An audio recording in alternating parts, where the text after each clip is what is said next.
شخص امام کے پاس آیا. امام نے کہا کہ تم ایسے شخص کے پاس بیٹھتے ہو جو خدا پہ یقین نہیں رکھتا.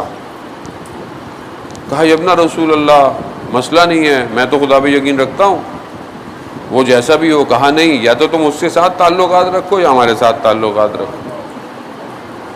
ابھی یہ اخلاقی بہت بڑا ایشو ہے عزیزان محترم, میں اس لیے اس کو تو آپ کی توجہ کا طالب ہوں.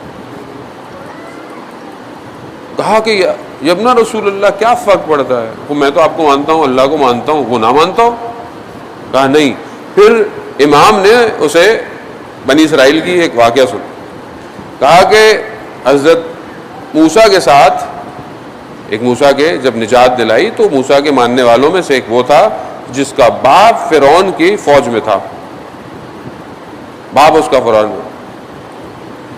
جب یہ دونوں مل گئے دریا کے کنارے پر, ایک طرف فوج فرعون کی پہنچ گئی تھی, ایک طرف یہ تھے. وہاں پر جب حضرت موسیٰ نے بولا کہ چلو, کیونکہ باپ سے محبت تھی, باپ دوسری طرف تھا, باپ کی وجہ سے نہیں گیا اور بعد میں اس کے ساتھ غرق ہو گیا. تو حضرت موسیٰ نے بولا کہ خدا بہرحال اس کو معاف کرے, لیکن اپنے باپ کی وجہ سے. کتنے ایسے تھے صدر اسلام میں لوگ کہ جنہوں نے جب پہلی جنگیں لڑی ہیں تو اپنے سگے بھائیوں سے بھی لڑی ہیں, مگر جب ادھر ایمان آ جائے تو پھر سامنے رشتہ داریاں. لیکن آج ہم اپنی زندگی میں کیا کر رہے ہیں؟ رشتہ دار, دوست ہے, کمیونٹی ہے, معاشرہ ہے, ایک ٹیبل پہ نعوذ باللہ کہیں شراب بھی ہے, کہیں برائی بھی ہے. اس سے کیا فرق پڑتا ہے؟ میں تو نہیں کرتا, مجھے کیا فرق. جب عذاب نازل ہوگا نا اس شخص کے اوپر تو خدا یہ نہیں دیکھے گا کہ آپ اس کے ساتھ بیٹھے ہوئے تھے.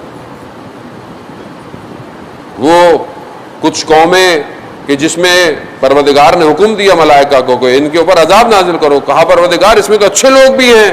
کہا ان اچھے لوگوں کا کوئی فائدہ نہیں, کہ جو برائی کو برائی. تو آج ہم اپنے معاشرے میں کیا کر رہے ہیں؟ وہ اس کو یہ نہیں کرتا, وہ یوں نہیں کرتا. میں یہ نہیں کہتا کہ آپ تلوار لے کے کھڑے ہو جائیں, لوگوں کو صحیح کرو نا, آداب ہیں, شرائط ہیں. لیکن میں جوانوں سے کہہ رہا ہوں, اگر آپ کی گیدرنگ, آپ کا اٹھنا بیٹھنا خدا نہ خواستہ کوئی نشے کرتا ہے, کوئی غلط کام کرتا ہے, اور آپ اس چکر میں کہ نہیں میں تو نہیں کرتا, یہ میں نہیں کرتا کل کرنا شروع ہو جائے گا. اور کتنے لوگ برباد ہو گئے ہیں آپ کے سامنے. مین از نون بائی ہز کمپنی. دوست انسان کو بچا بھی دیتا ہے, دوست انسان کو برباد بھی کر دیتا ہے, اور انسان کے وجود کے اوپر اس کے دوست کے اثرات ہوتے ہیں. آپ اپنے جوان بچوں میں نگاہ ڈالیں, آپ دیکھیں اگر رویہ بدل رہا ہے تو جاگتا کہاں ہے, اٹھتا کہاں ہے, یہ بیٹھتا کہاں ہے, کس سے بات کرتا ہے.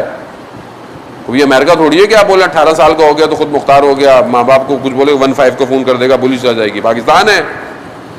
پوچھیں, موبائل کے اپنے بھی پاسورڈ کھول کے رکھیں, بچے بھی کھول کے رکھیں, چیک کریں. یہ آپ کی ذمہ داری بنتی ہے عزیزان محترم. ہم نے اپنے چھپائے ہوئے, بچے بھی چھپا کے رکھتے ہیں. ہم خود مشکل میں, دوسرے کو کیا پکڑا. دوست, حضرت عیسیٰ علیہ السلام ارشاد فرماتے ہیں دوست وہ ہے جسے دیکھ کر تمہیں خدا یاد آئے. انسان کے اخلاق کے اوپر بہت اثرات ہیں ان ساری چیزوں کے. کاشف الغطا کتنے بڑے عالم دین, مولا کائنات کا حرم ہے, اپنے بیٹے کو رات کو اٹھاتے ہیں سحر میں, اٹھو تہجد وہیں جا کے پڑھنی ہے. اب بیٹا جو ہے وہ بڑی مشکل سے اٹھتا تھا, بہت ہی مشکل سے. اس کو سختی ہوتی تھی کہ کیا ایک تو اٹھا دیتے ہیں, خود بھی جانا ہے, مجھے بھی لے کے جاتے ہیں. لے کے جائے, ایک دن دیکھا حرم کے دروازے کے باہر ایک فقیر بیٹھا ہوا ہے یوں کر کے. تو بیٹے نے ان سے کہا کہ بابا یہ اس ٹائم کیوں بیٹھا ہوا ہے, اس ٹائم کیوں مانگنے کے لیے بیٹھا ہوا ہے؟ کہا کہ بیٹھا ہوا ہے شاید کوئی اس کو دے کر چلا جائے, اسی امید سے بیٹھا ہوا ہے کہ شاید کوئی اس کو کچھ دے جائے. سحر کا وقت ہے کہ کوئی تو آئے گا, اور تم ہو کہ اس سحر کے وقت میں جہاں خدا بہت کچھ دے رہا ہے اور تم اٹھنا نہیں چاہتے ہو. شرمندہ ہوا. عزیزان محترم، اخلاق یہ ایک دو چیزوں سے انسان کا اخلاق صحیح نہیں ہوتا.